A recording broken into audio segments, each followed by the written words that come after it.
my wife handles a lot of the business, and we collaborate on the wardrobe and pick out things. But I want to, if I can just go back and just mention a couple of things. The other members of the Hues Corporation, I need to get their names in here. Generva Shellery has been with the group for a little while, and DeAndre Means. So those are the other two members of the Hues Corporation. So and they've been with me for a number of years now. Now we were talking about wife and one other person, and this guy's key. Julian Johnson, from Cincinnati, born and raised, brilliant engineer. He's the guy that produced the new record, Rock the Boat for Love. So please stream that, download it. After you hear it, just get on that. We're trying to create a line dance for it, things like that. So if you figure you got good feet, you want to throw something at us, send it to us so that we can get it in the video. Is a specific platform they need to go to? Yes. So what would you say to that one? They can go to the website, or they can go to your YouTube channel, Natty Records. So Natty Records, we have a YouTube channel, and they can get all the information there, and then they'll know what to do. But Julian Johnson is a brilliant producer. He produced, he's a singer, songwriter, musician. He's got about like maybe 4 or 5 albums himself that he produced, and he writes brilliantly as well. But he was the executive producer for the new song that we have that we just recently released, Rock the Boat for Love. So I needed to make sure I got their names out there. And where my wife was concerned was talking about us going to school together. We went to Hues High School. We started there in the 9th grade. Hues? That's right. Big Red We Hues. knew each other in high school. My wife is one of these smarty arts, man. She's brilliant. So she's so smart that she didn't have to come to school. So she was cutting school all the time, hanging out with the fast kids or whatever. I played sports. I played football and basketball for Hues. You can look in the book. You'll see my face in there. And that kind of. I was student council president. So when she calls me a nerd, hey, I can't help it. Like I was popular. That's all it was. That's all. That's how I framed that. But yeah. Hey, that's hilarious, man. It was something that you said about we're gonna come back to that. Okay, sure. But I just wanted to speak on that because a lot of people just don't stay together or get together these days. It's kind of it's like interesting trying to interface with people like relationship wise. Yeah. Because we so digital, people don't expect you to just walk up to them and be like, "Hey, my name is such and such." Yeah, right. So it's just what do you think keep y'all together? Because y'all play roles in each other's lives. Yeah. Okay. So let me quantify. So we've actually been together 8 years, 4 of which I courted her. The other 4 we've been legally married. So I claim 8. She claims 4. So that's just our little thing. But it feels like we know each other because a couple of little examples. All right, we're both the same age. My wife is her birthday is January the 5th. My birthday is January the 10th. I just happen to dig older chicks. So what can I say? She's 5 days older than me. That's just how I roll with that. But yeah. So and I think when we say have similar interests, that's important. But more than anything else, you kind of have to like the person. Yeah. That's in your life. If you don't, you can love somebody and not like them. Yeah. Okay. But if you like the person, to me, then it's easier to love them. I need some coaching because I don't. It'd be hard. It's hard for me to like somebody. Okay. Because I feel like I still be fixing myself to make myself the likable person I want to be. So it's just like I say this saying like, why you ain't never been in a relationship? I'm like, because I don't want to have to like you. I want to like you. I want to like you. That's interesting. Yeah, it's just let me ask you this though. So when you are looking at that person, that woman, whatever, do you see any of yourself in that person? Anything about who you see yourself as? Do you see any of those traits in that woman that you are interested in? Yeah. My thing with relationships, I feel like I'm not mature enough to deal with one yet. Well, now, okay, so I don't want to waste nobody's time. Well, there you go. See, so but being honest about that. Yeah. See, most cats ain't gonna be honest about that. So, do you think that make me mature enough? I think it makes you mature enough to know what you know, to know enough to say, okay, fine, I'm not mature enough. I mean, to even say that, to take that position. Yeah, that's maturity in and of itself. Yeah, I had this girl who's she wanted me to get into a relationship with her, and I just told her like, man, you about to mess up a perfectly good relationship, friendship, trying to make me be your dude, man. You're not gonna like me as your boyfriend. I'm telling you. I'm telling you. So It's going- so at the end of the day, you got to say, okay, fine. Do you if you want to be single for the rest of your life, ain't nothing wrong with that. You make it sound scary. Claim that. But if you were talking about and one day you want to have a relationship or be in a relationship, then you got to divest yourself of self. Yeah. You got to get out of your own way, okay? And love will take over. It'll take over, but you can't control it. Sometimes I feel it trying to take over, and I'll be like, Yeah, but that's the selfish part. And that's not an indictment now. That's just, you've chosen that this is the posture that you're rolling with. But the minute that you can step out of that cloak and say, okay, fine, I'm going to allow myself to fall for somebody. And the right woman might already be somewhere in the perimeter, but whatever. But that person will be in your life, and then you'll know because your eyes will be open, your heart will be open, and then you ain't trying to control the situation. Because that's one thing about it, can't control no woman. And like I said, a woman's gonna be a woman no matter what. Mm-hmm. And men just have to recognize, like I said again, these ain't the days where you can just like say whatever to a woman and they just like don't say anything. No. These totally different times. You love to get whooped up and down. Okay. Yeah. I seen a girl pick a dude up. Yes, over her head. yes. This is what I'm talking about. Like she was a wrestler. Oh yeah. Oh yes. They out there. They out there for sure. She was still holding her baby. See, now I would love to see that. It's online, man. Yeah, that's real talk. Definitely, man. Okay, how do you feel about this? The music, how it evolves, and how our relationships are reflections of the music. We talking about relationships. Mm-hmm. I feel like a lot of relationships toxic because these tunes that we listen to, tuning you to a certain frequency is just like sex or drug abuse. Like we dance to our detriment all the time. Yeah. Why do you feel like that changed? How do you feel like that changed over time? Because it used to be like more about love and community building. Right. To me, the simple rejoinder is this. Back in the day when we were writing, and songs and lyrics matter, and they still matter. It's what you're saying. Now, it's easy to be raw. Mm-hmm. It's easy to cut straight to and call, a woman's body parts what you want to call it. But if you're really trying to show, because there's very little true creativity in a lot of the stuff that people are doing. Now I'm gonna say that much about it. But if you really are trying to say something, and it doesn't have to be profound, but say something that matters to somebody, there's a way to do it. You just got to do more research on it. You can't just open up your mouth and just say, I'll be this and my H that and whatever. No, it ain't none of that, because again, I got daughters. Yeah. You know what I mean? I got granddaughters, things like that. I don't want them regurgitating that kind of speech, if you will. So I think at the end of the day, lyrically, if you feel something for somebody, if you feel something, some kind of way about somebody, there's a way to express that without being crass, without being, gutter, that kind of thing. And again, I'm not saying this in judgment of anybody, so please understand. I'm just calling it what it is. You look at the songs and that are out a lot of the day. These folks are cutting straight to the chase, so there's no mystery. Yeah. See, we were writing songs where, you knew that we were talking about lovemaking. You knew we were talking about getting busy. You knew we were talking about all those things. But just reflect on how it was framed. Do you think people were sexually active as much as they maybe are now? Or I assure you they were.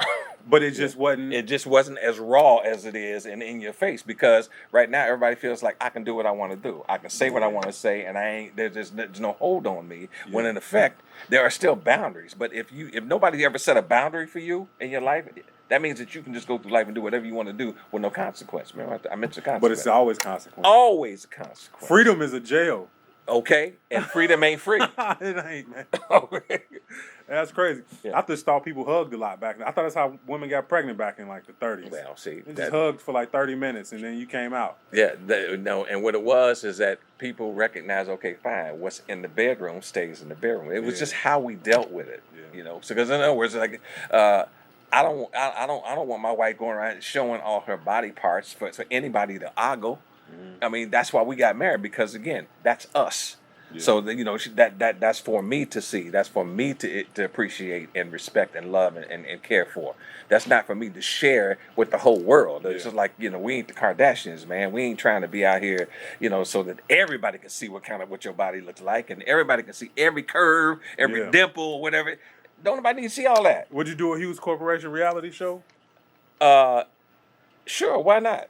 Hey, that'd probably be hard. It would probably be difficult, but I think it would be tastefully done to start off with, and but I wouldn't have a problem with it because again, I think I know how to pull it off. I did a little acting in my day, when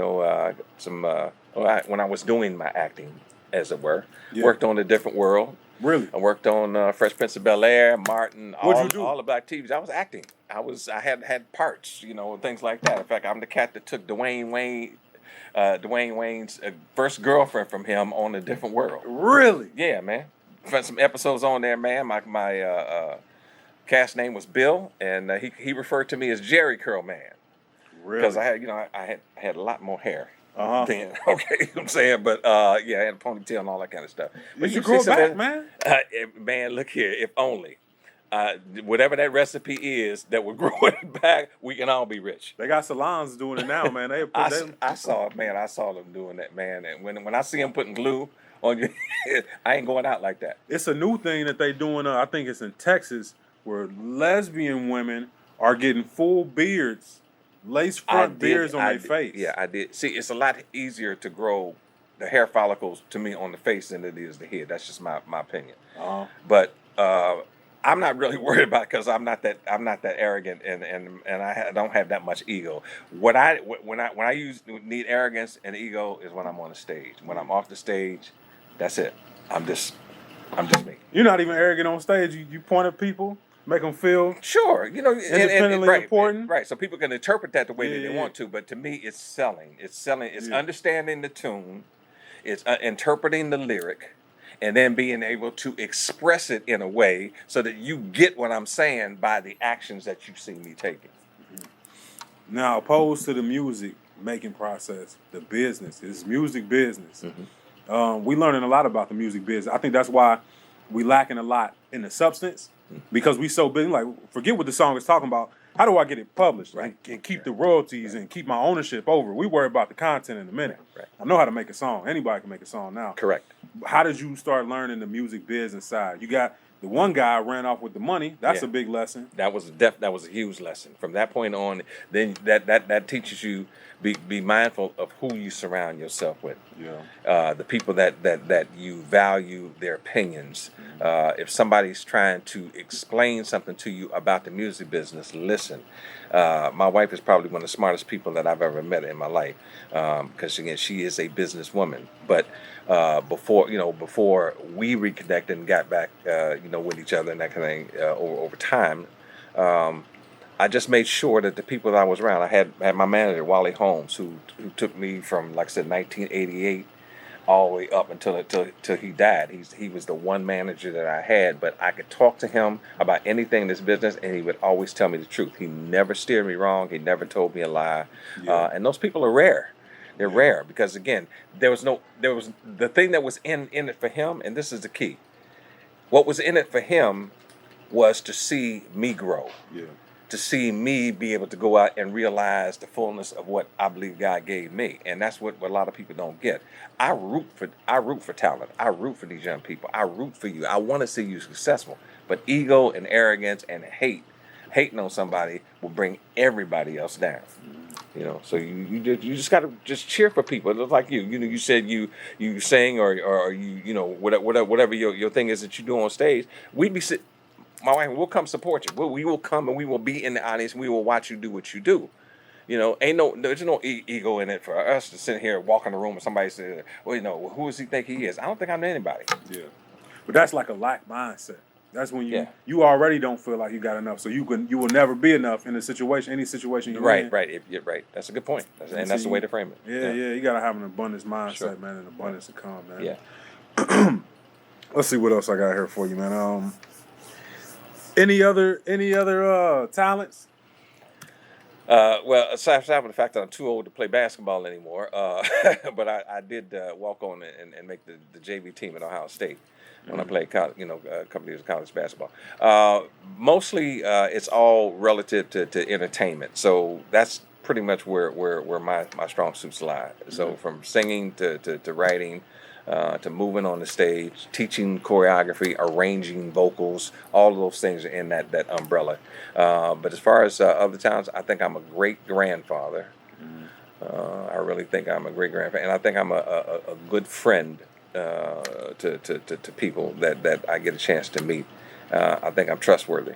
And I think a lot of people respect me because, again, I show them respect. So I would say that those are probably the most valuable things about me. Yeah. Your reputation is currency. Hold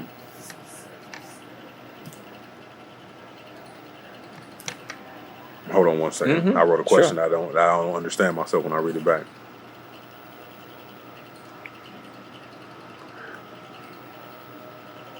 Do you ever get tired of the song? Never. People, and that's the truth. Listen, I will sing "Rock the Boat" until I'm hoarse. Yeah. It don't even matter. I will sing it from the mountaintop to treetops. It doesn't even matter. You never get tired of something that works for the people. Because again, this is the lesson. It's never about me. You want, and whoever you are as an artist out there, it ain't about you. See, people want to be rich. People want to drive limos. They want to drive fine cars. They want to have all those wonderful trappings, right?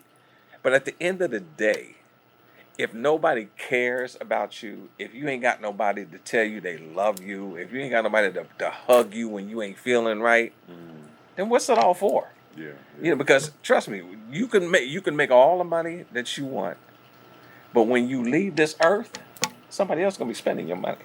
Definitely. Okay, you ain't taking none of that stuff with you. Yeah.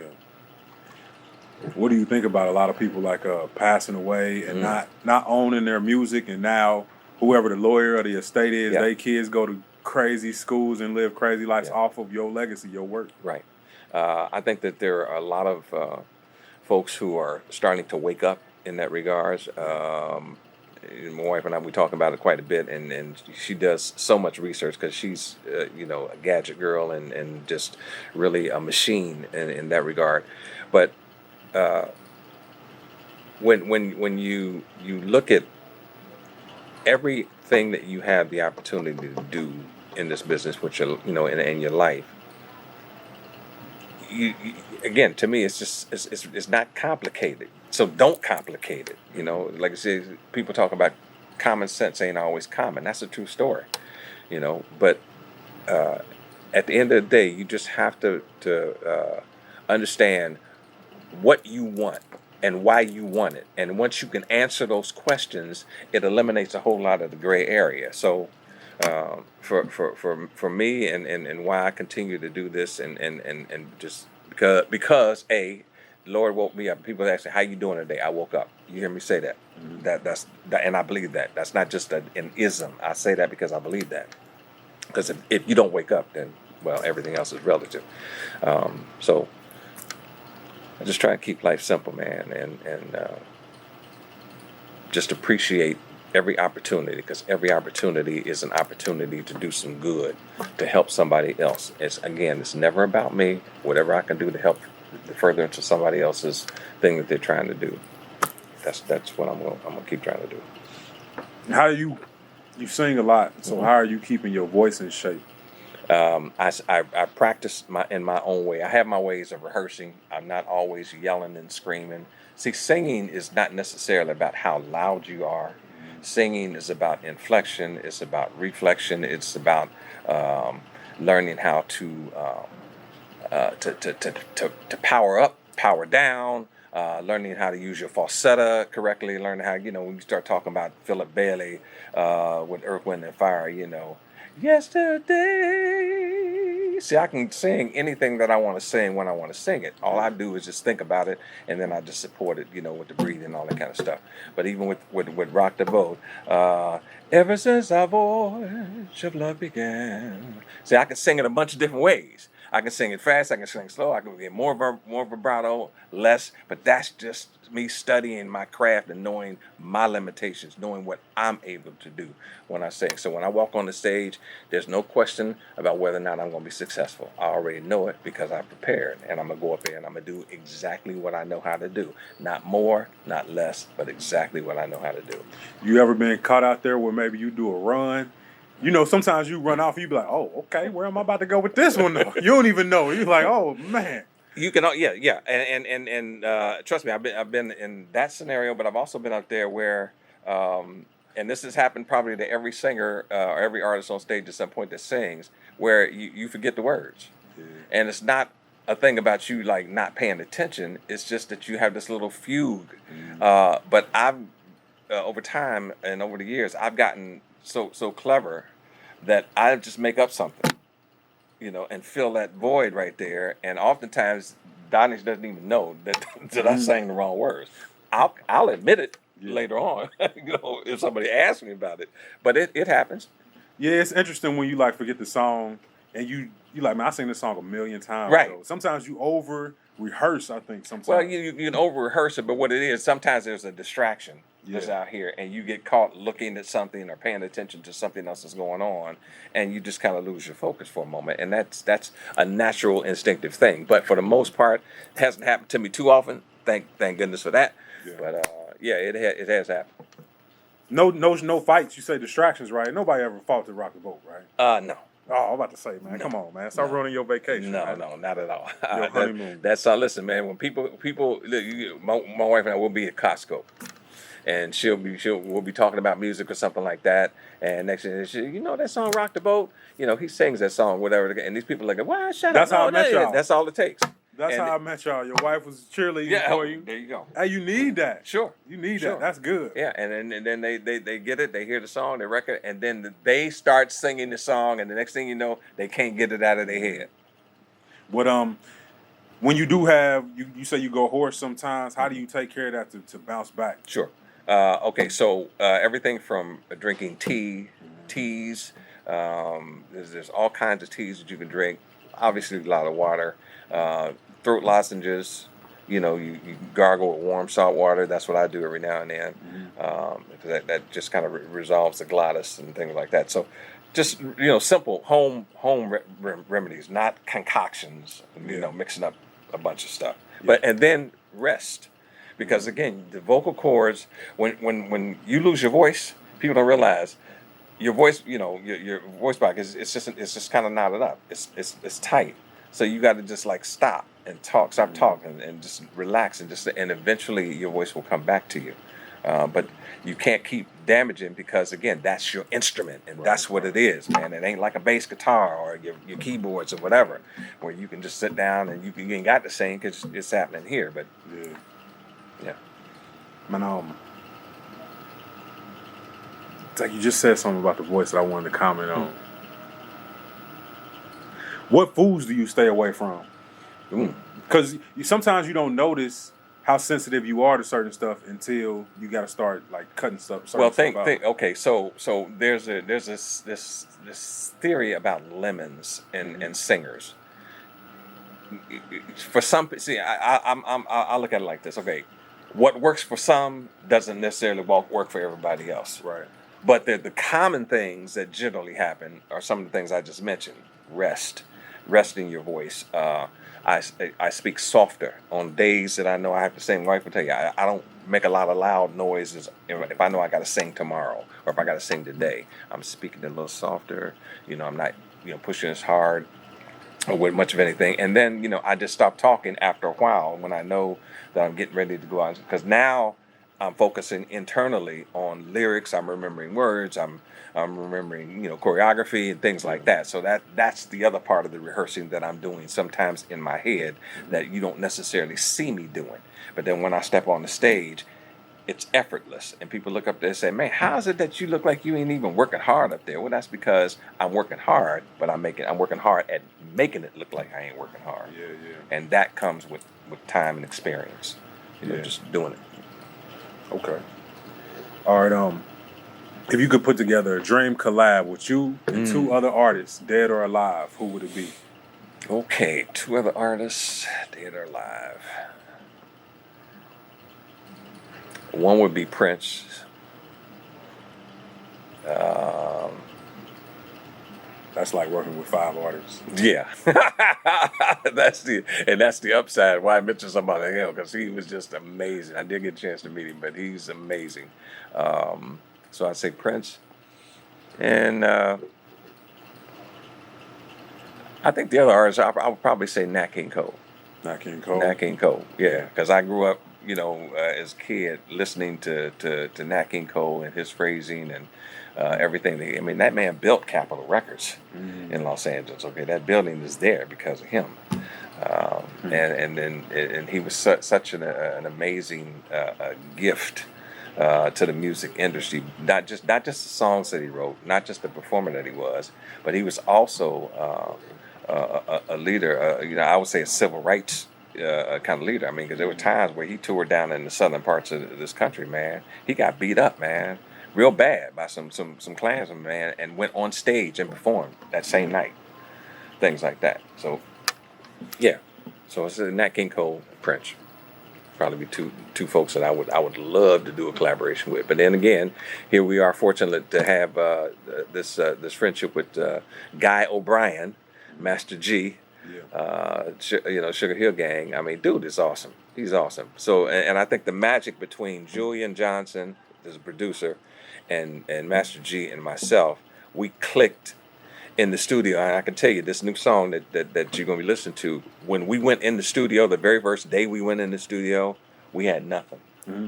We had nothing. We went in there except our energy and our excitement about being in here just to kind of see what's going to happen, whatever. Julian came in. He had a little crazy sound that he was, that he wanted to put on.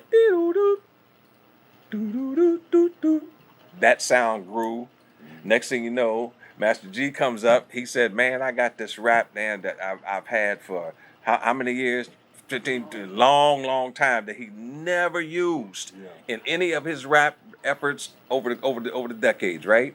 He said it had to be this song that brought it out of him. And once he came in there, we got the music going. We got the just a music line that everybody could kind of live off of. I already knew how I was going to kind of phrase the lyric or whatever, because we didn't change too much there. But when he dropped this rap on it, man, it's just gold. It's gold. So yeah, but we had nothing. And then when we came out of the studio that day, we had the framework for what is the finished product that you have. Yeah, man. And we're going to be playing that song at the end of this broadcast, so make sure you stay tuned. You know who I feel sorry for? Not kind of sad for sometimes? Who's that? Bootsy Collins. You want to know why? Wow, tell me. Because of like branding. He been branded so much as Bootsy with these shades on that he can't really go into public. Can't. Not Bootsy. That's you know what? We talked about that, and you're absolutely right. And I think that's probably one of the sad things about an artist's life. If you cannot stop being who the audience sees you as, then they have decided that's who you are to them. And if they see you any other way, they're not interested. Because at this point, you're not a person. You're No. You like a novelty doll or something that you would just. Sure. It's interesting. And Bootsy is great, of course. But it's just like, I think about like, man, he'd probably never get to walk through Kroger and just shop. You won't be able to see him without that, without the glasses, without all those other things. And that's who he is. Now you can also look at it the other way. He's comfortable with the persona that he's created because people know him no matter where he goes. So therefore, he will have on some Bootsy item or whatever related item no matter where he goes, so that you're going to remember. Mostly it's some kind of hat that he's going to, and the shades or whatever. Yeah. But, so yeah. What's up? Something she's trying to give me. I see him waking up out of sleep and somebody knocking on his door like, "Bootsy, open up. Oh, where's my hat ball?" Like, he got to get all this stuff together before he can answer the door. Man, They call me Casper. hey, shout out to Boosie. We gonna get an interview with Boosie too, man, because this is the music podcast where we talk to people from the music industry about the music industry. Just getting the inside look. I definitely appreciate the time you spent with me today. Oh, listen, man, thank you for the opportunity. Absolutely, it's been amazing. Yeah.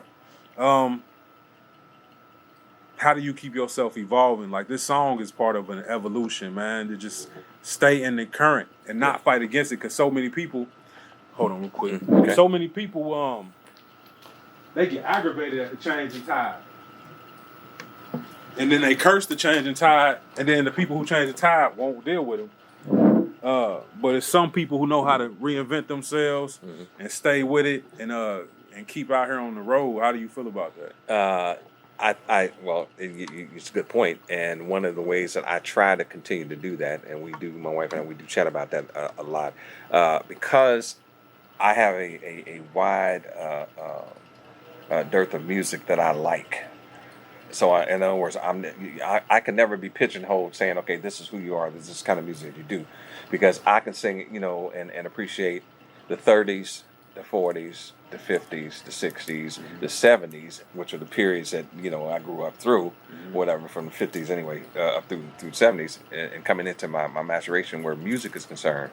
But then I can appreciate a lot of the newer stuff. So now I'm listening to some of the younger sounds, and there's not a lot of them that are really saying much, but there's some talent out there that presents itself. So in order for me to stay current, I'm listening to the newer sounds. I'm listening to some of the newer digital instrumentation, because that's mostly what they're doing. They're not sitting down with a real bass guitar or a real guitar. Yeah. I got one of the best guitar players in the city, who's a close friend of ours and plays on a lot of he actually played on the record, Gideon Watson.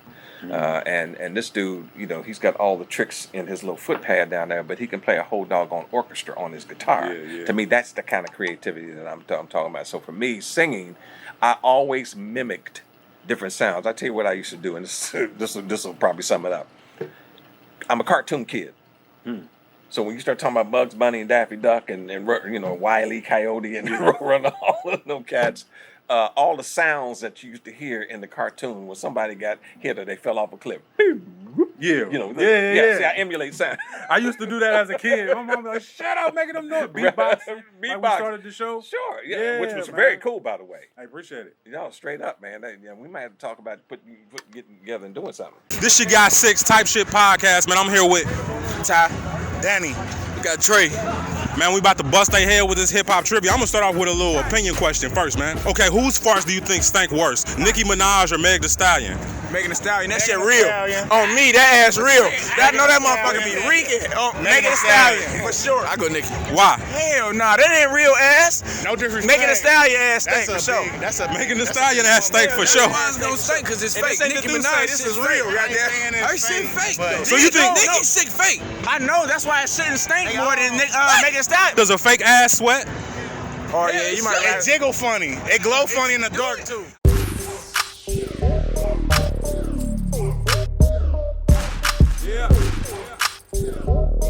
Yeah. Let's do. That's probably my oldest talent. Like, I do it when I get nervous. Oh, okay. It make me feel more like at home wherever I'm at. But like, Right. because sometimes I might catch an anxiety attack just in Kroger. It's just be like too many people. My mind thinking about vulnerable thoughts. Like, so you have writing songs. So you say so you have a fear of people looking at you while you're doing. The reason I started this show is because I was such an introvert. I always felt so out of place. So I'm like, if I can create dialogue with people and just share some information, it'll ease me. Yeah. So this is the whole reason I started the show. I get ready to say, because you're doing an amazing job here, man. Man, I appreciate it, man. But it like when I was in high school and you Lord, oh man, it was a ball of nerves. You could see it walking down the hallway. Okay, Like, what's wrong with dude? Okay. But I just think about so many things. I think that's why I'm so creative. But there's a lot of I can tell there's a lot more to you than you even are willing to talk about here, and that's cool. But maybe time will present some of the things. But like I say, anything that I can do, any help that I could be going forward, you got me. Yeah. Likewise. Yeah. I think you got another message. That was my daughter's birthday. You got something? Was it a text? I'm not seeing whatever the new message is that you sent. You got to refresh. Okay. You Tell was me it- what it is. I responded to your text. Oh, You didn't send it. I sent it to Elaine. Victor Brown and Elliot mentioned their name. Victor Brown. She's right. All right. So there's a couple other people. Elliot Slaughter? Yeah, Elliot Slaughter, right? Who actually mastered the Rock the Boat for Love, and Victor Brown, who was the engineer at the studio up in D.C. Okay. Where we actually recorded the framework. We actually recorded the song up there in D.C. and then came here to Cincinnati back to get it mastered. Where Julian Johnson mixed it and then Elliot mastered it here in Cincinnati. Thanks for that, baby. Another question, just like the sex and music question. Yeah. Was it a lot of drug use going on back then? that Oh we my didn't hear? God, Studio 54. That need I say anymore? But that's one location. Right yeah. now, it's like But people it was doing everything everywhere. But, we're right. But this the interesting thing. Studio 54 was a manifestation of everything that was already going on in the country. It just happened to be a central location where they could do it behind a closed door, and everybody couldn't see them doing it. Yeah. Oh, see, 'cause Had if you ever in your been name- there? Oh yeah. You performed there? I didn't perform, but I was there. Yeah. So I know what it looked like, and then I know some of the craziness that went on inside the club and that kind of thing. And just because of people, that I was kicking it with. So if you were fortunate to get inside, it was a circus. Let me just put it like that. So everything that you can imagine, you could see grown folks doing, whether they had clothes on or not, or whether they were snorting, whatever it was. Yeah, you could see it. It was all going down. Yeah. Have you how many times do y'all get contacted to get samples for somebody to use one of the songs? We have a commercial agent, Carmine Cousteau. Believe it or not, she is actually related to the Cousteaus, Jacques Cousteau, the underwater guy. Yeah, she's our commercial agent. She's out in Los Angeles, and she basically handles everything relative to Rock the Boat. So anytime the Rock the Boat gets used in a movie, like recently, Jungle Cruise with The Rock. I saw that. So Rock the Boat is in that soundtrack. Y'all should be behind every commercial for every Carnival cruise or these Norwegian A lot of those, cruises. and that's how it happens when especially if you're fortunate to have a commercial agent, they run the interference, so they can get all those things done, for you. And this is one of the things we do. We're hoping that happens with the Rock the Boat for Love, is because again, all these decades that I've been performing and singing, where I never had my voice, as a lead out there, I'm very, very thankful that we were able to get it out here this way. But just to put a fine point on it, anytime that you have an opportunity to get your song heard, not just through the radio means, but I'm talking about on a commercial, in the elevator music, you know what I'm saying? It's just whatever just that. Make your music have a job. That's Give it a that's job. it. Yeah, and it will keep yielding fruit. So yeah, that would probably be the thing that I would look at more than anything else. But again, that's why I'm saying you keep writing. What Wally used to say all the time, he had more than one hit song that he wrote. He said, but all you really need is one. Yeah. To build your legacy. And that was on his license plate, one hit. But he was in fact, he had the opportunity to manage Barry White when Barry White was just walking from Compton to Los Angeles back in the day and was trying to get signed to a record label, and he got to RCA, and they came out and they asked Wally, hey, listen, Barry White just walked in here, you want to meet him? So he came out and he met him, and this is a true story because he shared this with us. And he said, well, Wally, you want to take him on? You want to marry Barry White? Well, he said, well, I'd love to, but I can't do it because I got too much going on right now. He had Hues Corporation. He had a couple other groups that he was messing around with. So he had an opportunity to marry Barry White before Barry White became who Barry White ultimately became. And we did a lot of shows with Barry White, so I got a chance to work with him. What was he like? One of the coolest cats in the room, man. Yeah. Oh my God, Barry White was just we did a show we did a show in Acapulco, and on this particular show, what's her name? Aguilera. What was her name? Christina. This was her debut concert. She opened for the show for Barry White. Barry White was headliner. Gloria Gaynor was on the show. the Hues Corporation, and Christina Aguilera. And that's the way so when we finished the concert, we got a chance to meet Barry and hang out during the show and that kind of thing, but we were on our way back to Los Angeles, and we all flew back together. And we got to the airport, we were standing outside baggage claim, and my son, my youngest son, he's here in Cincinnati right now. I think Brandon was like maybe 7 or 8 or something like that, whatever. And, my sitter brought him over to the airport to meet us when we got back. So when he came down to baggage claim, he said, "Daddy," so he's standing there with it, and Barry White came on out, and he was standing there smoking a cigarette. And he was just standing there, man, just kicking it, man. People were walking past, "Oh, that's Barry White," whatever it came to be. And we were standing there, and we were just talking, having a conversation. My son looked at me, he said, "Daddy," he said, "Who is that?" He said, "Barry White." He said, "Man, he's big." He looked at his feet and walked him, looked at him all the way up. And Barry White said, "Hey, what's going on there, little fella?" Little things like that. So he got to say, he remembers that. My kid remembers that. Hey, that's funny, man. Yeah. Barry White. Barry White, yeah, man. Great dude. But so many of these people, we are truly friends and respect each other. Tavares, all the brothers, Tavares, just great guys, man. Carl Carlton. So and the list goes on. All these different people I've had the pleasure to share the stage with.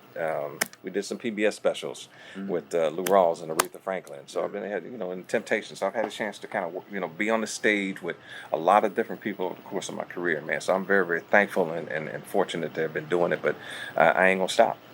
What was you and Sinbad getting into, man? So Sinbad and I were we were both in the Air Force together, and we in 1979 we both got selected to go on this tour with Air Force Entertainment. Sinbad was doing this stand-up comedy. I came in and I was saying "Just the Way You Are," Billy Joel tune, but I put it in a swing tune.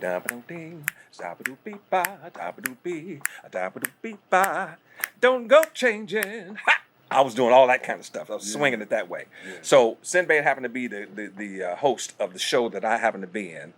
We were down in Cocoa Beach, Florida. Again, it's 1979. Sinbad he came out there in a Playboy Bunny costume. True story. 6'5" Playboy Bunny, fishnet pantyhose, all that kind of stuff. That's my boy. I love him to death. But he came out there and he was doing his comedy thing. I came in second place in the competition, and Sinbad got selected as the comedian. And this next part of the story is, again, all true.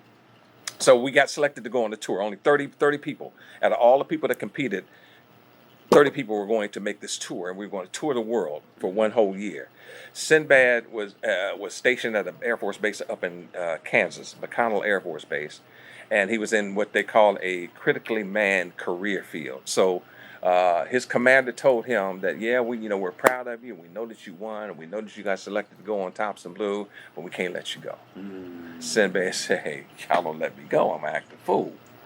Well, guess what he did? He acted a fool. He got himself court-martialed and got kicked out of the Air Force. I seen that. That's how he launched his comedy career. Yeah, that's interesting, man. Yeah, but we've been fast friends. I mean, I was working on a different world, just doing it as a background actor before Sinbad got there. Because I had one of my relatives was a stage manager out there, so he had a little inside track. But so we've known each other since 1979, and we're still good friends. That's tight, man. Yeah. Y'all, he got a band too, so y'all should team up and do something. Listen, okay, so here's another one for you. He came to town a number of years ago with the Wooten band, the Wooten Brothers band, and because Sinbad, his favorite group is Confunction. And he fancies himself as a coming bass player because that's his favorite instrument as well. Yeah. But anyway, so he was in town. He was on the bill with the Wooten Brothers band down at the Memorial Hall right downtown. So my wife didn't go, but she got me a ticket because my brother-in-law, God rest his soul, he just passed away earlier this year. He was a fan of Sinbad, and because he knew that I knew Sinbad, so he said, "Well, listen, man, we'll get the chance to meet him, blah, blah, blah." I said, "Okay, no problem." So my wife found out that Sinbad was coming. She made the contact, got the tickets. We went down to the Memorial Hall. We were sitting up in the nosebleed section, way up top. Didn't even matter. Wooten Brothers Band was on stage. They jumped into cameo. They were playing Candy. Tastes like candy. And Sinbad just said, "Hey, hold that band for a second." He just, next thing out of his mouth, he said, "Wendell, where you at?" Now, I wasn't expecting this, right? Of course. He said, "Where you at?" And I'm looking down here at him on the stage with him. He said, "Wendell, where you at?" I said, "Up here." Right? So I'm all the way up there. He said, "No, brother, you got to come on down." Yeah. He said, we gonna vamp until you make it down to the stage. That's what they did. Yeah. They vamped on Candy until we made our way all the way down the stage, back under the bowels of the stage, everything. We finally, Yeah. and as I came through the doorway, they handed me a microphone, and all I said was, ow. Yeah. Walked right into it. True story. Walked right into it, and we rocked. We rocked that night. In fact, there's a couple other folks, man, that were there that night, didn't even realize years later, I was at that show. That was you on the stage? Yeah, man. So I just came out, busted a few notes for him, whatever the case may be, and he called me out the audience, man, yeah. Hey, we in 2021. Y'all can link up and Well, book your own little tour, man. that's what I said. There's all kinds of opportunities that we're talking about, Yeah. and we're just really trying to sift through a number of options and things like that. But the main thing is that we're here in Cincinnati, man. It's just a crazy town. I've learned so much about how people hate on each other, musician-wise. I mean, listen, back with the deal, I won't get into that too deep, but I had an opportunity to kind of get with those guys. But they're all friends of mine and friends of ours, because we all came up. In fact, they were coming up behind us when we were going to Hues, that kind of thing. But so like I said again, the main thing is they said, we're still here in Cincinnati. There's a lot of opportunities here, and with folks like yourself and the talents that you have to do all of this wonderful stuff that you got going on here, man, we love to be able to partner up and eventually do something. Hey, man, let's do it, man. So you know Carl Lewis. Yes. Carl Lewis been on the show. Ah. Yeah, he talked about I had him on just talking about his him being a lawyer and everything, but he went through the story he had to make a decision of whether to go on the road with the deal or do his thing. Yeah. Yeah, but he been through here too. Yeah, man. Oh, world. This is where you want to be, man. This is the Now I'm Talking About Radio Show, man. Every Wednesday at 11 a.m. on 91.7 WVXU FM2. Yeah. Man, just stay in tune with us. Make sure you check us out on Instagram, YouTube, NOMTOMBOUT Radio, NOMTOMBOUT Radio. I done said it so many times, I messed it up like we was just talking about, man. Now, I got one thing left for us. What I'm going to do is, man, I got to hit this water, man. Mm-hmm. Feeling desertous. Yeah. But what we're going to do now is we're going to play a game. Okay. I love games. I met y'all playing a game. But this won't be the same game. Okay. This game is called This or That.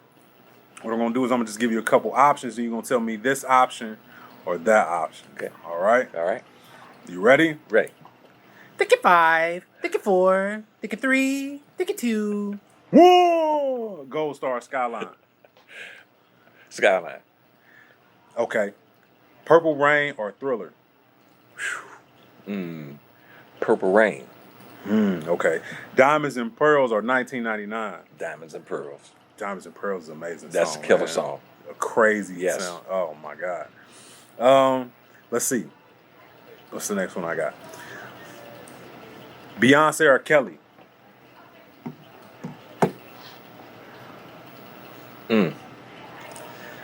Let's say this, Patty or Aretha? Okay. Aretha. Yeah, okay. No question. Did you see the movie? Yes. Did you like it? Yeah, we saw Cynthia Erivo first. We saw her do it her first, and then we saw Jennifer. Yeah. And our conclusion was that Jennifer, without question, sang the songs, and it kind of brought to mind. But as far as an actress goes, making you understand more about it, Cynthia Erivo was incredible to us. We absolutely loved her. Yeah. Yeah. Okay, would you rather constantly stumble while walking or constantly stutter while speaking? That's a good question. You can fall to the stage and then perform flawlessly. You kind of need it. True. So I would say probably stutter. But then too, you stutter, and that could be the panacea. Could be like singing is the way that I stop stuttering. Because there are people who have had challenges like that, and they've been able to overcome. So I would say probably the stumble over the singing. Shout out to Dragon. Dragon was brought into the game by DMX. Dragon stutters ridiculously while he talks. When he rap, no stutter. No stutter. Yeah. And I think that's remarkable. Yeah. Cat or dog? Dog. Okay. Would you rather, cookie or brownie? Brownie. Edge or centerpiece? Centerpiece. Centerpiece, yeah. Them edge pieces ain't no good the next day, man. You just stabbing away with a butter knife trying to get it, messing up my pan, man. Yeah, that's what that's the heart of it. Okay, all your clothes dirty. Okay. Nothing's clean. You going commando or are you putting your drawers on inside out? Oh. I'm going commando. Okay, yeah. Movies or Netflix? Would you rather be at the movies or just watch it on Netflix? Actually, I'd rather be at the movies. Yeah. Yeah, there's something about that movie theater popcorn, sitting there with my wife and we watching a good flick. Yeah. Yeah, but again, the fun, I guess, of being able to sit in your own home and stretch out and do whatever, and watch it on TV. There's a little something in that, but to me, nothing takes precedence over the actual experience of sitting in the movie theater. Surround sound. Yes, all of You that. in there, man. Yeah. What's the craziest food you ever snuck into the movies? Sneak a whole pot of chili in there. Let's see. I think we've done Five Guys, burgers, and fries. The food make the movie better. Well, yeah, no doubt. Yeah, but we definitely have gone in with Five Guys. In fact, I think we did Five Guys. I think I've done pizza. But again, you got to have the willing partner that's, your woman or your wife or your girlfriend, whatever, is willing to put the food in a purse, because then all her stuff is going to be smelling like food for however long. But yeah, women love food, man. She ain't gonna mind that, man. Well, good point. I got a friend. He a little older than me, man, but he do sound around the city. Yeah. And this dude is one of the most dedicated fat people I ever met. He snuck into the movies. Okay, he had a cooler with like, the ones that look like. It got a little pouch in the drawer, but this dude carries around a thin piece of tubing. Took the tubing, wrapped it under his nose, and stuck it inside the cooler with the food in there, and walked to the counter like, I want to go see this movie. Playing like he can't breathe, like his oxygen in there. Sneaking pounds of food in there, man. Shout out to Randy, man. Shout out to my man Randy Jones, man. Cool, yeah, clever, bro. Yeah, dedicated. Kudos for that. When he make fries at his house, he got the little McDonald's cups to put them in. That's how dedicated he is. Great dude, man, with a great family, man. He's creative. Creative, man. Beyonce or Whitney? Ooh. I'm gonna say Whitney. Okay. Beer or liquor? Liquor. Cash money or no limit? Do you know? Yeah. I'm gonna say cash money. Good answer, man. Yeah. Good answer, Yeah. man. Yeah. Martin or Fresh Prince? I'll say Fresh Prince. Really? So if you had to pick favorite dad, Philip Banks or Carl Winslow? Banks. Yeah, Philip Banks gets you out of more trouble. Yeah. Let's see. We already said Prince or Mike. Late nights or early mornings? Early mornings. Early mornings. I'm a morning person. Bowl or burrito? Bowl. Yeah, get more food in there. Yeah, man. definitely. That's a good one. Jenny Jones or Ricky Lake? Jenny Jones or Ricky Lake. I said Ricky Lake. That was Jenny Jones, I think. Yeah. That was Ricky Lake. But I remember, that was Ricky Lake, yeah. That was when TV was good, man. Yeah. Let's see. Biscuit, Popeyes, KFC, Cheddar Bay. Ooh, wow. Go ahead and die a delicious death and choke on that dry Popeyes biscuit. Is delicious. It is. I guess I have to say Popeyes biscuit. One time I had a piece of biscuit stuck in my throat. I had the decision to either cough it back up or swallow it, but I refused to swallow. It was so delicious. I couldn't breathe, but I wouldn't choke it back up. It wasn't gonna happen, man. And I think that's all I got for you right now. Okay, light skin Aunt Viv or dark skin Aunt Viv? Which one you think did a better job? Dark skin.